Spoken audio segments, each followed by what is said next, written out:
This is a bold step forward for our Sims as they come to life like never before in The Sims 4. The Sims 4 combines revolutionary Sims with powerful creative tools and all-new emotion-based gameplay. It could be the fact that the base game, as it came out, was pure unfinished. We didn't have pools, don't think we had ghosts, babies were objects, toddlers were anything. Literally listen to what you're saying. It doesn't matter if there's 5 missions, it doesn't matter if there's 50 or 200 missions. My point is, you play the shit, you don't play it again. That's what I'm saying. It doesn't matter if it's 2 hours, 6 hours gameplay, 10 hours of gameplay. It's a storyline. You play through it, you're done. It's totally the opposite of what The Sims is, at least what The Sims used to be. Honestly, I think because they said that these were going to be fixed, and in my eyes, like, yes, they fixed the blurriness and the pixelation of them, but they did not fix the blotchiness, which is basically what one of their promises were. I don't want to be the one to say it, but I know we're all thinking it. Sims in The Sims 4 are kind of boring. Like, one-dimensional, lacking personality, just kind of boring. The Sims 4 is the next generation of great Sims games where your Sims come to life. And I'll see you all at Gamescom. Thank you.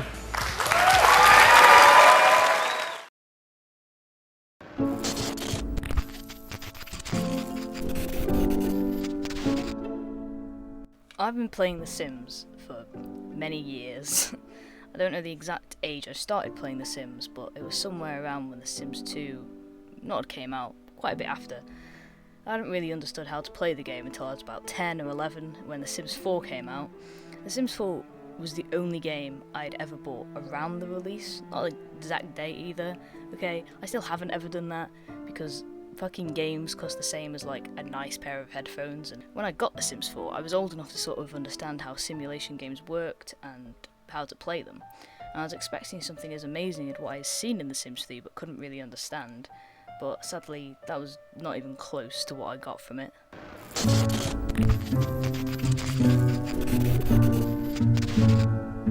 I've mentioned this before, but I think it's worth mentioning again, that the real price of The Sims 4 is over £400, because if you want to buy every additional pack, that's how much you gotta pay. And the problem is, without the additional packs, The Sims 4 is just an awful boring game. There is literally nothing to do, and if you fucking boil it down to what it really is, it's send Sim to work, Sim eat food, Sim shower, sometimes Sim go somewhere on weekend, Sim maybe have baby. Pretty much it, without anything else added. Even the worlds look like fucking absolute shit. And I'm gonna say, you don't need every pack to add a bit of sustenance to the game. I think an essential pack might be Seasons. That changes a lot about the game and how you can play it, but you still need some of them, you know? Otherwise you've just got nothing. I do have a few of the expansion packs and a few game packs, but even after a while after getting these, the game still felt empty. For a game that advertises itself as a simulation game, where creativity is the main selling point, you're kind of stuck doing the same shit that the game wants you to do, because for some reason, if anything, it's trying to stop the creativity because they can't be bothered to put it in. They don't want open world, too much effort, man, fuck that shit. A lot of the thing that The Sims 4 struggles with is once you've done something, it's just been done. You're not going to do it again. The Pack University, whatever the fuck it's called, is probably the best example for this. Because once I took my Sim to university and did whatever the fuck, I tried a few courses, maybe like a few times. Once I'd done that, maybe once or twice or 3 times, I was like, well, I don't need to do this again. I get the point.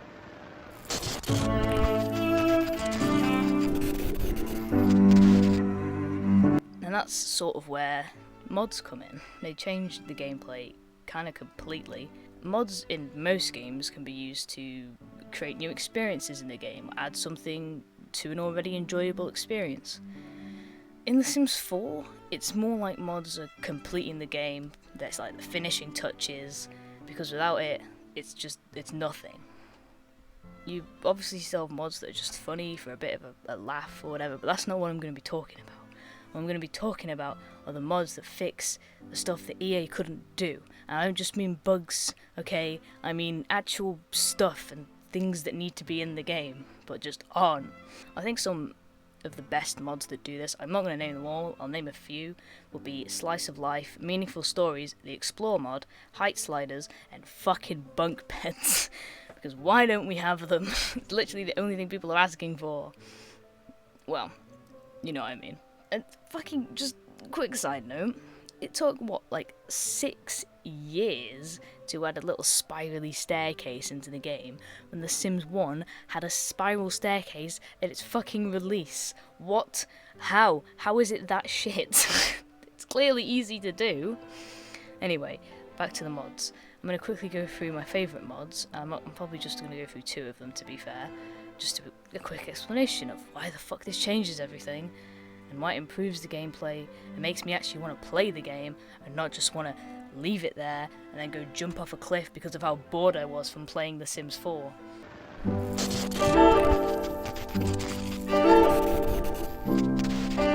Holy shit. Okay, this mod is so simple yet changes the entire game pretty much. The game, when it first came out, was very proud of this emotion system, but then when we saw it, it was fucking terrible. It was so shit. But in this mod, each emotion that your sim feels is changed to be slightly more realistic. Simple things such as if your sim is very sad, they get depressed instead, which can really add to the general gameplay and can make you care for this stupid fucking bunch of pixels that's all sad over there, and you're like, oh no, you're sad. I'm gonna keep playing to make you happy, you know, instead of just being like, ah, you're sad, nothing happened, I'll just go and do this one thing that will make you no longer sad, because instead of doing that, what it's got is that if your sim's depressed, it will last for 2 days, you can't change it, that's just how it is. It makes more sense. Definitely makes way more sense. And there's a lot of physical changes in this mod, depending on emotions. When the sim is flirty or embarrassed, they will blush. The mod also has bruises when your sim loses a fight. Your sim can also experience acne. Oh my god, everyone suffers. Amazing.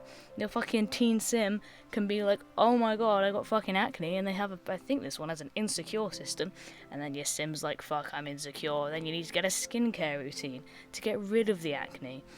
It's fucking beautiful, man. To add on to the suffering of children, younger kids will lose teeth. And what kind of fucking segue was that? Each sim in this mod has a personality based off the traits that they've been given, and their personality gives the sim more personality, surprisingly enough, which they're usually lacking. And not to forget that the femoid sims can have a menstrual cycle.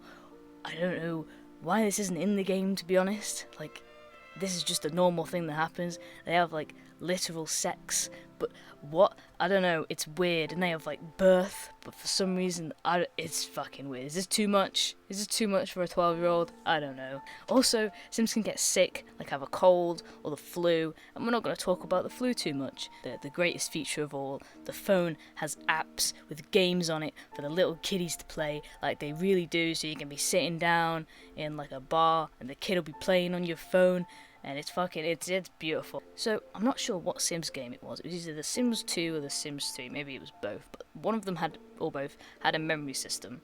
And this mod brings that back. The Sims have memories. So say your sim got married, a little bit later on, your sim be like, I'm thinking about the day I got married. That was fun. Which is nice. It just makes them more real. It makes them feel more real, like they're actually living a life. Which, it's a simulation game, it needs that. It's literally a life simulation game. You want them to feel a little bit alive. So, I purposely didn't mention a few things that come with this mod. I didn't mention the hookup option, which I think they could do. They have woohooing and shit. I don't know why that's not a thing. I didn't mention masturbating and getting drunk, because that would never be added into the game. Like 100%.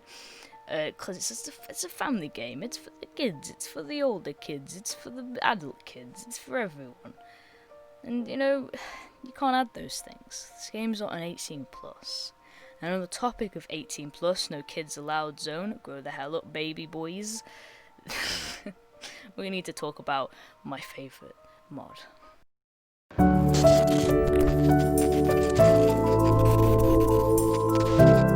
Basemental drugs and gangs are mods that truly fucking just blew my mind away and made me interested in playing The Sims again.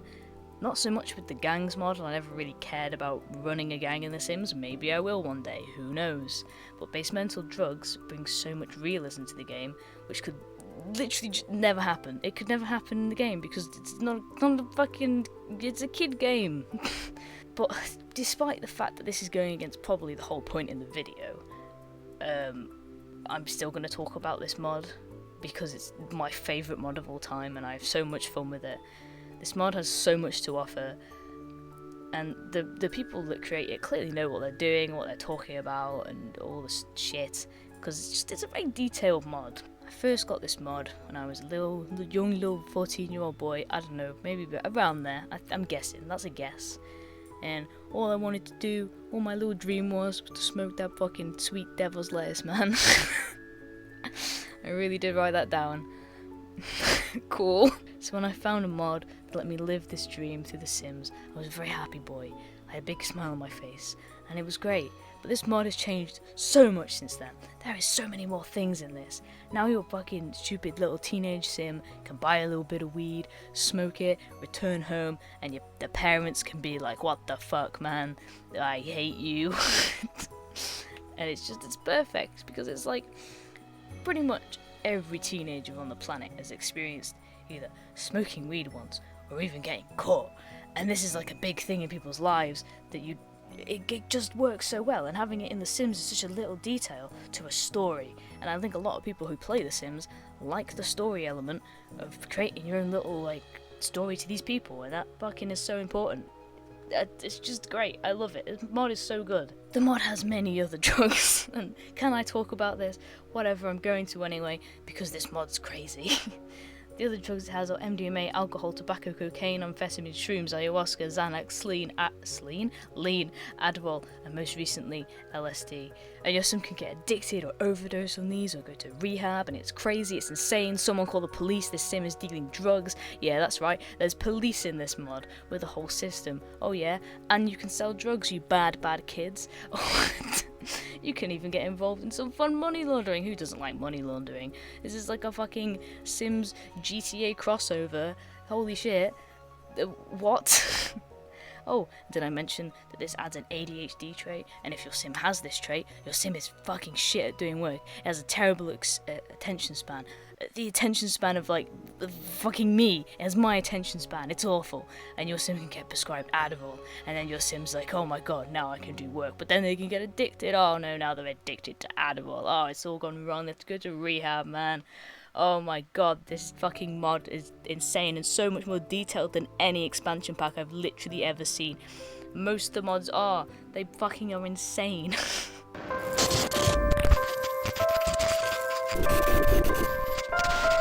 I only spoke about 2 mods in this that changed the game completely for me, although I have many more mods that do it also. Before I had any of these mods, the game is bland and boring and lacks any kind of character. There's so many mods that add real gameplay to the game, not just bullshit that gets boring after 2 hours. And you turn your game off and it's like, oh, just wasted all my time. I think we're all aware of how disappointing The Sims 4 is in general, and don't get me wrong, I fucking love the game. I have a ridiculous amount of hours spent on it for what it is. Like, it's ridiculous. I need to calm down, man. What am I doing? How am I spending this much time on this? Every time a new update or expansion pack comes out, all I can feel is disappointed, because we keep asking for certain things and the Sims team don't really seem to be listening, or they'll say they're listening and it'll take them like 4 fucking years to do anything for some strange reason. We say we want actual live babies and not just a PNG of a baby with annoying baby sounds that you fucking are like, shut the fuck up baby, and then you just age the baby up because it's so irritating and doesn't do anything. And instead, the Sims fucking, or EA, whoever the fuck it is, are just like, hey, yeah, we know you want like babies that are interesting in your sim to have personalities and not just all be the same, but we're gonna give you the Star Wars pack and, you know, just fuck you, basically. I think The Sims is the greatest example of the distance a game company can make between fans and the game. When they don't listen to what people want, fans no longer want to have any interest in the game. They get bored of it.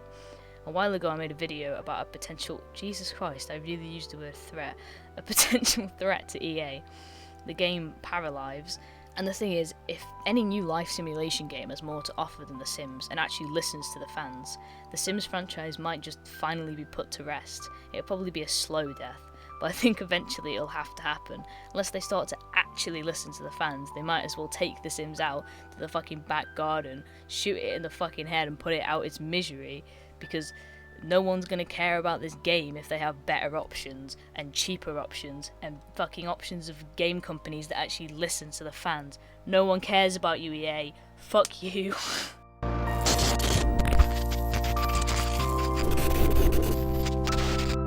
Alright, yeah, that was a bit of a different sort of video. I went kind of all out on that. I thought, you know what, fuck it, I'm gonna go fucking mental. Anyway, I'm streaming on Twitch now. I'm trying to do it regularly as I can. You know how it is. I'm having fun doing it. I've got a sort of thing going on. Whatever. Check out these mods. Check out these people that were in this video. And that is it. Cool.